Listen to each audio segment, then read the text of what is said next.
अस्सलाम वालेकुम and welcome again to my YouTube channel. हमने क्लास 9th बायोलॉजी शुरू की है और लेक्चर नंबर 1 ऑलरेडी आप लोग डिस्कस कर चुके हैं। उसमें हमने साइंस का डेफिनेशन किया है, बायोलॉजी का डेफिनेशन हमने वहाँ पर डिस्कस किया है। इसी के साथ साथ हमने major divisions of biology discuss किए हैं। ये वाला हमारा लेक्चर नंबर 2 होगा। लेक्चर नंबर 2 में हमने सब फील्ड्स ऑफ बायोलॉजी डिस्कस करने हैं, या दूसरे अल्फाज में अगर आप लोग इसको सब फील्ड नहीं बोलना चाहे तो आप लोग इसको ब्रांचेस ऑफ बायोलॉजी भी बोल सकते हैं। इसका सीक्वेंस आगे पीछे आप लोग कर सकते हैं, मतलब कौन सा पहले डिस्कस करना है ब्रांच, कौन सा बाद में डिस्कस करना है, वो कोई मसला नहीं है। आप लोग अपनी मर्ज़ी से इसका जो सीक्वेंस है वो आगे पीछे कर सकते हैं। बुक के अंदर जो लिखा है मैंने उसके अलग से नोट्स बनाए हैं यहाँ पर, और मैं आप लोगों को वो नोट्स समझा देता हूँ। हर एक का मैंने डेफिनेशन भी लिखा है, डेफिनेशन के साथ साथ मैंने एग्ज़ाम्पल की मदद से भी जस्टिफाई किया है, और जहाँ जहाँ इसकी ज़रूरत हो कोई इम्पोर्टेंस वगैरह की वो भी मैंने लिखा है। और एक और चीज़ मैं आप लोगों को समझाने लगा हूँ, वो मैंने हर एक ब्रांच के अंदर लिखा है। अगर इन केस आप लोग उसको याद करना चाहे तो अच्छी बात है। फॉर एग्ज़ाम्पल अगर आप लोग ये मॉर्फोलॉजी का देखते हैं ना, तो मैंने हर एक ब्रांच के साथ ऐसा एक पॉइंट लिखा होगा ये प्लस करके। एक सब्जेक्ट होता है इंग्लिश में, उसको हम बोलते हैं एटिमोलॉजी। एटिमोलॉजी आप लोग बोलेंगे कि ये बायोलॉजी का ब्रांच नहीं है, ये इंग्लिश लैंग्वेज में है। इसमें हम क्या पढ़ते हैं, ये ओरिजिन ऑफ वर्ड्स के बारे में है, अल्फाज कहाँ से अराइज हो गए हैं। सपोज़ करते हैं फॉर वाइल ये मॉर्फोलॉजी लफ्ज़ है तो ये कहाँ से आया है, बायोलॉजी लफ्ज़ है तो ये कहाँ से आया है।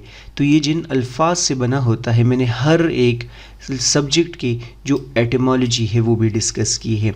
सो हम ऐसा करते हैं कि ब्रांचेस ऑफ बायोलॉजी में सबसे पहला जो ब्रांच है वो पढ़ लेते हैं, दैट इज़ मॉर्फोलॉजी। सो आप लोग मॉर्फोलॉजी की जो एटिमोलॉजी है उसको अगर आप लोग देखेंगे, मॉर्फी का मतलब होता है फॉर्म और शेप, और लोगोस का मतलब होता है द स्टडी ऑफ या to study and so on. जिस अंदाज में इसको आप लोग करना चाहे बिल्कुल आप लोग ये पेपर में लिख सकते हैं, टेंशन इसकी ना लें। It is the study of shape, structure and form of living things. याद रखना है आप लोगों ने कि मॉर्फोलॉजी के अंदर जो हम चीज़ें पढ़ रहे होते हैं वो एक्सटर्नल अपीयरेंस की पढ़ रहे होते हैं। फॉर एग्ज़ाम्पल एक ऑर्गन है या ऑर्गेनिज्म है, उसका शेप कैसे है, स्ट्रक्चर कैसे है, फॉर्म कैसे है, कलर कैसे है। जब हम बाहर से बातें कर रहे होते हैं, एक्सटर्नल अपीयरेंस की बातें कर रहे होते हैं, तो इसको हम बोलते हैं मॉर्फोलॉजी, क्योंकि मॉर्फी का मतलब वैसे भी होता है फॉर्म या shape. Morphology looks at what living things look like their shape and body part. Suppose करते हैं जिस तरह आप लोगों को ह्यूमन यहाँ पर नज़र आ रहा है, तो ह्यूमन अर्थ के साथ ऐसे वर्टिकल फॉर्म में जा रहा होता है। अगर आप लोग प्लांट को देखते हैं तो वो ऐसे वर्टिकल फॉर्म में मौजूद होता है। अगर आप लोग कैट को देखते हैं तो वो आप लोग बोलेंगे वर्टिकल फॉर्म में नहीं बल्कि ऐसे हॉरिजॉन्टल फॉर्म में होता है। तो उनका अपना एक स्पेसिफिक शेप होता है, उनके बॉडी पार्ट्स होते हैं, एक्सटर्नल अपीयरेंस की बात करते हैं हम। अगर हम किडनी की मॉर्फोलॉजी डिस्कस करते हैं तो आप लोग बोलेंगे कि किडनीज ब्राउन इन कलर होते हैं और बीन शेप स्ट्रक्चर होते हैं। तो आप लोग देख ले कि मैं ब्राउन कलर बोल रहा हूँ और बीन शेप बोल रहा हूँ, तो ये एक्सटर्नल अपीयरेंस वाली बातें मैं कर रहा हूँ। Morphology of flowering plant include root, stem, leaves and fruit etcetera. ये एक प्लांट है तो इसके अंदर रूट्स भी है, लीव्स भी है, स्टेम भी है एंड सो ऑन। इसको हम मॉर्फोलॉजी बोलते हैं। सो ये डेफिनेशन आप लोगों को पता होना चाहिए कि मॉर्फोलॉजी में हम हमेशा एक्सटर्नल अपीयरेंस की बातें करते होते हैं। दूसरा जो बायोलॉजी का ब्रांच है वो है एनाटॉमी।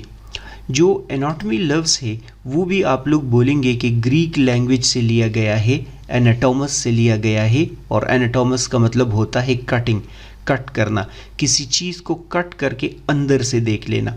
केक को कट करके अंदर से देखना तो इसका मतलब उसकी एनाटॉमी को चेक करना। सो इसमें हम एक्सटर्नल बातें कर रहे हैं और इसमें हम इंटरनल बातें करेंगे कि अंदर बॉडी के क्या चल रहा है। It is the study of internal structure of an organ या एन ऑर्गेनिज्म। जिस तरह मैंने आप लोग को बताया कि अगर किडनी की मॉर्फोलॉजी हमने डिस्कस करनी हो तो किडनी को बाहर से देखना होता है हमें कि उसका शेप क्या है या कलर क्या है, लेकिन किडनी की जब हम एनाटॉमी डिस्कस करेंगे तो उसके लिए हमें क्या करना पड़ेगा, किडनी को अंदर से कट करना पड़ेगा।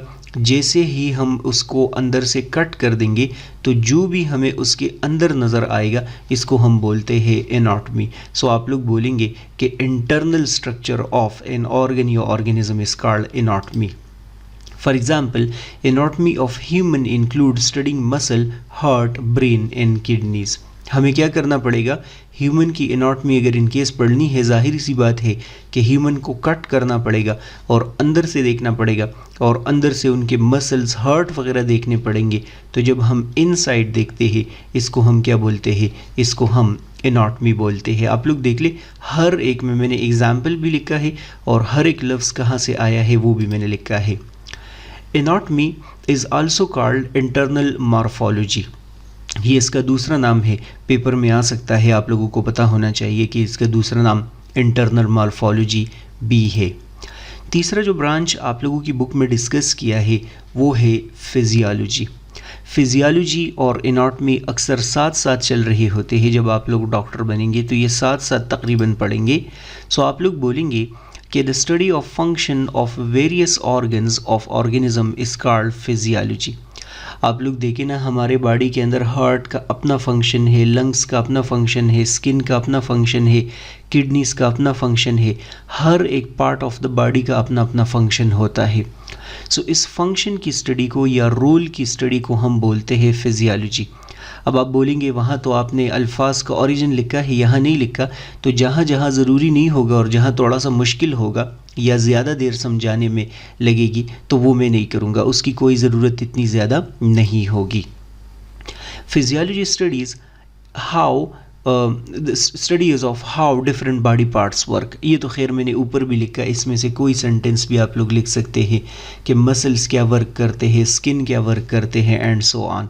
अगर आप लोग इसको एग्जाम्पल की मदद से जस्टिफाई करना चाहे, for example learning how heart pumps the blood and how kidney filter the blood. आप देखिए कि वहाँ पर मॉर्फोलॉजी में मैं बोल रहा था कि किडनी का शेप क्या है, एनाटॉमी में बोल रहा हूँ कि किडनी के अंदर कौन कौन से स्ट्रक्चर्स मौजूद होते हैं, और फिजियोलॉजी के अंदर मैं बोल रहा हूँ कि किडनी का रोल क्या है, वो ब्लड को क्या कर रहा होता है, फ़िल्टर कर रहा होता है। हमारा जो खून है उसको क्या करता है, फ़िल्टर कर रहा होता है। इसी के साथ साथ हमारा हार्ट जो है वो ब्लड को पंप कर रहा होता है, पुश कर रहा होता है, धक्का दे रहा होता है ताकि ब्लड हमारे बॉडी के अंदर चलता रहे। फोर्थ ब्रांच जो आप लोगों की बुक में लिखा है वो है हिस्टोलॉजी। हिस्टोस का मतलब होता है टिश्यू और लोगोस का मतलब होता है द स्टडी ऑफ। सो आप लोग बोलेंगे कि the microscopic study of tissue is called histology. जब भी हम टिश्यू को स्टडी कर रहे होते हैं, और ज़ाहिर सी बात है कि टिश्यू को नॉर्मली हम माइक्रोस्कोप के अंदर स्टडी कर रहे होते हैं, तो उसको हम क्या बोलते हैं, उसको हम हिस्टोलॉजी बोलते हैं। अब आपसे अगर इनकेस कोई पूछता है कि टिश्यू क्या चीज़ है, ज़ाहिरी सी बात से आपसे पूछा जाएगा, तो आप लोग बोलेंगे tissue is a group of cells performing similar function. हमारे बॉडी के अंदर सेल्स मौजूद है, लेकिन आप लोग बोलेंगे कि वो अलग अलग काम नहीं करते, वो अलग अलग वर्क नहीं करते, बल्कि आप लोग बोलेंगे कि वो ग्रुप के फॉर्म में रहते हैं और ग्रुप के फॉर्म में वर्क कर रहे होते हैं। इस ग्रुप ऑफ सेल्स को हम टिश्यू बोलते हैं, इनका अपना एक फंक्शन भी होता है। याद रखना है आप लोगों ने कि सपोज करते हैं फॉर वाइल हम अपना स्किन उठाते हैं, studying the structure of skin and checking what type of tissue make it. हमारा स्किन ज़ाहिरी सी बात है कि एक ऑर्गन है, तो इसके अंदर बहुत सारे टिश्यूज़ मौजूद होंगे। तो जब हम स्किन का एक टुकड़ा उठाते हैं और उसको माइक्रोस्कोप में चेक करते हैं, तो इसको हम क्या बोलेंगे, इसको हम हिस्टोलॉजी बोलेंगे। इम्पॉर्टेंट एमसीक्यूज़ जो कि इस बुक में आप लोगों के बाद में काम आएगा, आप लोग बोलेंगे कि there are 4 types of tissue that are found in human body. ये एक इम्पॉर्टेंट एमसीक्यूज़ भी है और ये बाद में भी ये आएगा कि ह्यूमन के बॉडी में या एनिमल के बॉडी में 4 टाइप्स के डिफरेंट टिश्यूज़ होते हैं। उसमें से एक को हम एपिथेलियल टिश्यू बोलते हैं। Epithelial tissue make outer most layer of the human skin. आप लोग अपने स्किन को अभी के अभी देख ले तो जो बाहर वाला लेयर आप लोगों को नज़र आ रहा है ये कौन से टिश्यू है, आप लोग बोलेंगे कि ये एपिथेलियल टिश्यू है। सो हिस्टोलॉजी भी मेरे ख्याल में आसान है, इसमें कोई इतना ज़्यादा इशू नहीं होगा। उसके बाद नेक्स्ट जो ब्रांच है ये है साइटोलॉजी। काइटोस से लिया गया है। काइटोस का मतलब होता है सेल और लोगोस का मतलब होता है स्टडी। आप लोग बोलेंगे कि ये तो बिल्कुल रिलेटेड नहीं है, तो असल में with the passage of time ये अल्फाज जो है वो चेंज हो जाते हैं। The study of structure and function of cell is called cytology. आप लोग याद रखेंगे कि साइटोलॉजी के अंदर हम क्या करते हैं, ये सपोज करते हैं फॉर वाइल हमारा एक सेल है तो इसके अंदर न्यूक्लियस है, डीएनए है, इसके अंदर ये डिफरेंट सारे ऑर्गेनेलीज है। ये जितना भी सेल का स्ट्रक्चर है या जितना भी सेल का फंक्शन है ये सारे का सारा आप लोग डिस्कस करेंगे कि हम कहाँ पर पढ़ रहे होते हैं, साइटोलॉजी के अंदर पढ़ रहे होते हैं। It is also called cell biology. Cytology का दूसरा नाम सेल बायोलॉजी है, बिल्कुल आप लोग पेपर में लिख सकते हैं, कोई मसला नहीं है। और अगर इसके साथ डायग्राम बनाना चाहे तो वो ये सेल का बना देंगे ऐसे। यहाँ पर आप लोग डायग्राम बनाना चाहे तो आप लोग किसी टिश्यू का बना ले। सपोज करते हैं यहाँ पर मैं एक रैंडम ग्रुप ऑफ सेल्स बना देता हूँ और उसके साथ आप लोग लिख ले कि टिश्यू की स्टडी को हम क्या बोलते हैं, हिस्टोलॉजी बोलते हैं। For example study of organelles in plant and animal cell. Cytology में आप लोग देख ले कि हम इसके अंदर ऑर्गेनेलीज पढ़ते हैं। हम बोलते हैं यहाँ एंडोप्लाज्मिक रेटिकुलम मौजूद है, यहाँ पर हम बोलेंगे कि गोल्जी कॉम्प्लेक्स मौजूद है। ये सारी की सारी चीज़ें क्या है, ये यहाँ पर मौजूद होती है। इसके बाद हम आगे बढ़ते हैं और जेनेटिक्स के बारे में पढ़ लेते हैं। सिक्स्थ ब्रांच है जेनेटिक्स। लफ्ज़ वैसे जीन से लिया गया है। जीन आप लोग जानते हैं। The study of gene and their role in inheritance is called genetics. ये इसका डेफिनेशन हो गया। इसमें हम दो चीज़ें पढ़ते हैं कि जीन क्या होते हैं और उसका हमारे बॉडी के अंदर या लिविंग थिंग्स के बॉडी के अंदर रोल क्या होता है, वो कैसे कैरेक्टरिस्टिक्स को कंट्रोल कर रहे होते हैं। इनहेरिटेंस का मैंने डेफिनेशन लिखा है कि inheritance mean the transmission of characteristics from parents to offspring. आप लोग अक्सर देखते हैं ना कि हम अपने पेरेंट्स की तरह है, हम अपने सिबलिंग्स की तरह होते हैं। तो क्वेश्चन ये है कि पेरेंट्स और ऑफस्प्रिंग एक दूसरे के सिमिलर क्यों है, उनमें सिमिलैरिटी क्यों है, आई कलर, हेयर कलर, ये मिलते जुलते सारे के सारे क्यों हैं, ये जीन की मदद से कंट्रोल होते हैं। और ये सारे का सारा हम जेनेटिक्स के अंदर पढ़ रहे होते हैं।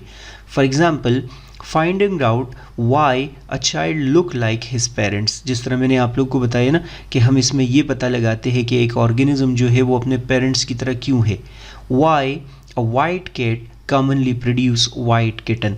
हमेशा एक प्लांट अपने जैसा प्लांट बनाता है, एनिमल अपने जैसा एनिमल बनाता है और ह्यूमन अपने जैसे ह्यूमन बनाता है, कैरेक्टरिस्टिक मैच करते हैं। ये क्यों, ये कैसे, ये हम सारे का सारा किस चीज़ के अंदर पढ़ते हैं, जेनेटिक्स के अंदर पढ़ते हैं। सेवेंथ ब्रांच है मॉलिक्यूलर बायोलॉजी। मॉलिक्यूलर बायोलॉजी तो आसान इस वजह से है क्योंकि नाम से ही पता चलता है कि इसमें हम क्या डिस्कस करते हैं। It is the study of living things at molecular level. For example, studying DNA and how it synthesizes protein. आप सबको पता है कि हमारे बॉडी के अंदर प्रोटीन होते हैं, कार्बोहाइड्रेट होते हैं, लिपिड्स होते हैं, डीएनए होता है, आरएनए होता है। तो जब हम मॉलिक्यूलर लेवल पे चीज़ों को स्टडी करते हैं, डीएनए, आरएनए वगैरह पढ़ रहे होते हैं, तो इसको हम बोलते हैं मॉलिक्यूलर बायोलॉजी। अगर इसके साथ आप लोग डायग्राम बनाना चाहे तो आप लोग ये डायग्राम बना ले और साथ में आप लोग लिख ले कि ये क्या है, ये डीएनए है। यहाँ पर आप लोग डायग्राम बना ले, आप लोग बोले ये आरएनए है और बेशक ऐसे एक डायग्राम आप लोग रेंडमली बना सकते हैं और आप लोग बोले कि ये क्या है, ये प्रोटीन है। ये हम किस चीज़ में पढ़ते हैं, ये हम मॉलिक्यूलर बायोलॉजी के अंदर पढ़ते हैं। इसके बाद एट्थ ब्रांच जो है वो है एम्ब्रियोलॉजी। सो एम्ब्रियन लफ्ज़ बोलते हैं, ये ग्रीक से लिया गया है, ये यंग वन को बोलते हैं और लोगोस तो आप सबको पता है द स्टडी ऑफ को बोलते हैं। सो एम्ब्रियोलॉजी के अंदर हम क्या पढ़ते हैं, the study of development of an organism from fertilised egg is called embryo. याद रखना है आप लोगों ने कि जब भी किसी भी ऑर्गेनिज्म की डेवलपमेंट होती है, कोई भी ऑर्गेनिज्म जब डेवलप हो रहा होता है, तो स्टार्ट में आप लोग बोलेंगे कि वो जस्ट एक सिर्फ और सिर्फ सेल होता है। सपोज करते हैं ये एक यूनिसेलुलर स्ट्रक्चर है, इसको हम बोलते हैं जाइगोट। इस यूनिसेलुलर स्ट्रक्चर को हम क्या बोलते हैं? जाइगोट बोलते हैं, या दूसरे अल्फाज में इस जाइगोट को फर्टिलाइज्ड एग भी बोलते हैं। इस जाइगोट से फिर क्या होता है, बहुत अरसे बाद आप लोग बोलेंगे एक और ऑर्गेनिज्म बन जाएगा, एक एडल्ट ऑर्गेनिज्म बन जाएगा। अब ये जाइगोट से एडल्ट कैसे बनता है, इस पूरे के पूरे डेवलपमेंट को हम क्या नाम देते हैं? एम्ब्रियोलॉजी नाम देते हैं। बुक में बिल्कुल पेपर में ऐसे डायग्राम आप लोग बना सकते हैं कि एम्ब्रियोलॉजी में एम्ब्रियो से पूरे का पूरा क्या बनता है? एडल्ट बनता है। जाइगोट भी बोल सकते हैं, फर्टिलाइज्ड एग भी बोल सकते हैं, एक ही बात है। It is also called developmental biology, चूँकि हम ये पढ़ रहे हैं कि इसमें ऑर्गन्स कैसे बनते हैं, मसल्स कैसे बनते हैं, हार्ट कैसे बनता है, डेवलपमेंट पढ़ रहे हैं, तो इसको हम डेवलपमेंटल बायोलॉजी भी नाम देते हैं। इसके बाद जो 9th ब्रांच आप लोग की बुक में लिखा है वो है पैलियोंटोलॉजी। सो पैलियोस लफ्ज़ लिया है एंशिएंट से, ऑनटोस का मतलब होता है बीइंग और लोगोस का मतलब होता है द स्टडी ऑफ। तो आप लोगों को ऑलरेडी पता चल गया होगा कि इस सब्जेक्ट के अंदर हम क्या पढ़ते हैं। It is the study of fossils and ancient life. पुराने टाइम में जो ऑर्गेनिज्म इस प्लेनेट के ऊपर होते थे उनकी स्टडी को हम बोलते हैं, या बोलेंगे कि जो हमें फॉसिल्स वगैरह मिलते हैं उनकी स्टडी को हम क्या बोलते हैं? पैलियोंटोलॉजी बोलते हैं। जिस तरह मैंने यहाँ पर फॉसिल्स का डेफिनेशन भी लिखा है ना, कि fossils are the remains of extinct organism preserved by nature, they can be both teeth imprints of organism. Suppose करते हैं फॉर वाइल कि अर्लियर टाइम्स में डायनासोर्स इस प्लेनेट के ऊपर मौजूद थे। पूरी दुनिया में क्या, पूरे जब से इंसान बना है किसी ने भी डायनासोर्स नहीं देखे। हमें डायनासोर्स का कैसे पता चला है?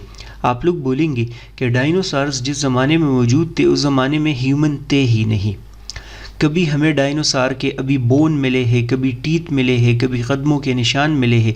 तो कुछ भी आपको पुराने ऑर्गेनिज्म का मिल जाए जो कि अभी नहीं हो इस प्लेनेट के ऊपर, उनको हम बोलते हैं फॉसिल्स। और फॉसिल्स की स्टडी को हम क्या बोलते हैं? इसको हम पैलियोंटोलॉजी बोलते हैं। एग्जामिनर अगर आपसे पूछता है कि ओल्डेस्ट फॉसिल्स कौन से हैं, मतलब कि सबसे जो पुराने फॉसिल्स हमारे पास मौजूद है वो कौन से हैं, तो आप बोलेंगे माइक्रो ऑर्गेनिजम्स के फॉसिल सबसे ज़्यादा पुराने मौजूद है। फॉसिल्स पढ़ने का फ़ायदा क्या होता है? The study of fossils help us understand the life of past and the process of evolution. याद रखना है आप लोगों ने कि अगर इन केस हम फॉसिल्स पढ़ेंगे तो इसका हमें पता है फ़ायदा क्या होगा। इसका हमें फ़ायदा होगा कि अर्लियर लाइफ को हम अंडरस्टैंड करेंगे कि इस प्लेनेट के ऊपर पहले जो ऑर्गेनिजम्स पाए जाते थे वो कैसे होते थे, वो हम अंडरस्टैंड कर लेंगे। और एवोल्यूशन का जो प्रोसेस होता है कि कैसे एक ऑर्गेनिज्म से दूसरा ऑर्गेनिज्म बनता जा रहा है, वो हम अंडरस्टैंड करेंगे। ये सारे का सारा फॉसिल्स पढ़ने के बाद जब आपके सामने फॉसिल्स होंगे तो फिर इस चीज़ को आप बारे में आप बोल सकते हैं कि क्या चेंज अकर हुआ है या नहीं अकर हुआ है। मैंने एग्जाम्पल में यहाँ पर लिखा है कि पैलियोंटोलॉजी में हम क्या पढ़ते हैं? डायनासोर्स पढ़ते हैं। इसके अलावा डोडो बर्ड है, बहुत सारे फॉसिल्स हैं जो कि हम पैलियोंटोलॉजी के अंदर डिस्कस करते होते हैं। आगे बढ़ते हैं, नेक्स्ट ब्रांच है टेक्सोनॉमी। ये थोड़ा सा बोरिंग भी है और बहुत ज़्यादा इंटरेस्टिंग भी है। टैक्सिस का मतलब होता है अरेंजमेंट, नोमोस का मतलब होता है लॉ। तो आप लोग बोलेंगे the science of naming and classifying living things into groups and सब ग्रुप्स इज कॉल्ड टेक्सोनॉमी। आप सबको पता है कि जब भी हम कोई ऑर्गेनिज्म डिस्कवर करते हैं तो हमें हमेशा क्या करना पड़ता है? उनको अपना एक नाम देना पड़ता है, और नाम के साथ साथ उनको हमने ग्रुप या सब ग्रुप्स में डिवाइड करना पड़ता है। जब भी हम एक ऑर्गेनिज्म को नाम देते हैं और उसकी हम क्लासिफिकेशन करते हैं तो इसको हम क्या बोलते हैं? इसको हम टेक्सोनॉमी नाम देते हैं। फॉर एग्ज़ाम्पल ह्यूमन मैमल है। अगर आप लोग एनिमल्स के अंदर देखें ना तो एक ग्रुप है तो मैमल, तो ये ह्यूमन के क्लासिफिकेशन का पॉइंट हो गया। और ह्यूमन का साइंटिफिक नेम क्या है? साइंटिफिक नेम इनका होमो सैपियन है। सो मैमल भी है और इनका साइंटिफिक नेम आप लोग बोलेंगे होमो सैपियन भी है। ये सारे के सारे पॉइंट्स किस में आते हैं, ये टेक्सोनोमी में आते हैं। The scientific name of mustard plant is brassica campestris. आप लोग देखिए ये मैंने साइंटिफिक नेम लिखा है। तो जिस तरह मैंने बताया कि नेमिंग भी देना है और ऑर्गेनिज्म को क्लासिफाई भी करना है, तो इसको हम क्या नाम देते हैं, इसको हम बोलते हैं टेक्सोनोमी। ये पॉइंट आप लोगों को याद होना चाहिए, ये पेपर में आता है। इसके बाद इकोलॉजी की तरफ बढ़ते हैं। आप लोग देखें ना, सपोज करते हैं फॉर वाइल यहाँ पर हमारे पास एक ऑर्गेनिज्म है, तो ये ऑर्गेनिज्म जिस इन्वायरमेंट में रह रहा है, ये इन्वायरमेंट भी इस पे असर कर रहा है और इन्वायरमेंट इन पे भी असर कर रहा होता है। आप लोग बोलेंगे कि ऑर्गेनिज्म इन्वायरमेंट पे इफ़ेक्ट कर रहा है और इन्वायरमेंट ऑर्गेनिज्म पे इफ़ेक्ट कर रहा है। सो इसकी स्टडी को हम इकोलॉजी बोलते हैं। और इकोस से लिया है जिसका मतलब होता है हाउस या अपना इन्वायरमेंट, लोगोस का मतलब study. The study of inter relationship, मैंने जिस तरह बोला ना ये ऑर्गेनिज्म है, तो ये अपने इन्वायरमेंट को क्या नुकसान दे रहा है, फ़ायदा दे रहा है, और इन्वायरमेंट इसको क्या नुकसान एंड फ़ायदा दे रहा है। इस इंटर रिलेशनशिप ऑफ ऑर्गेनिज्म को एंड इन्वायरमेंट को हम क्या बोलते हैं, इकोलॉजी बोलते हैं। बिल्कुल आप लोग इसके साथ इस तरह का डायग्राम बना सकते हैं कि ऑर्गेनिज्म और इन्वायरमेंट का क्या इंटरेक्शन चल रहा है। For example, learning how trees help animals survive and temperature affect organism. हमारे इन्वायरमेंट में आप लोग देख ले ट्रीज़ मौजूद है ना, वो हमें फ़ायदा देते हैं, लेकिन हमारे इन्वायरमेंट में तो टेम्परेचर भी मौजूद है, तो वो हमें क्या फ़ायदा या नुकसान दे रहे हैं। इसकी स्टडी को हम क्या बोलते हैं, इसको हम इकोलॉजी बोलते हैं। This ecology is also called environmental biology. इसका आप लोग इसके ऊपर स्टार लगा ले, ये एमसीक्यूज़ में आ सकता है कि इकोलॉजी का दूसरा नाम एनवायरमेंटल बायोलॉजी होता है।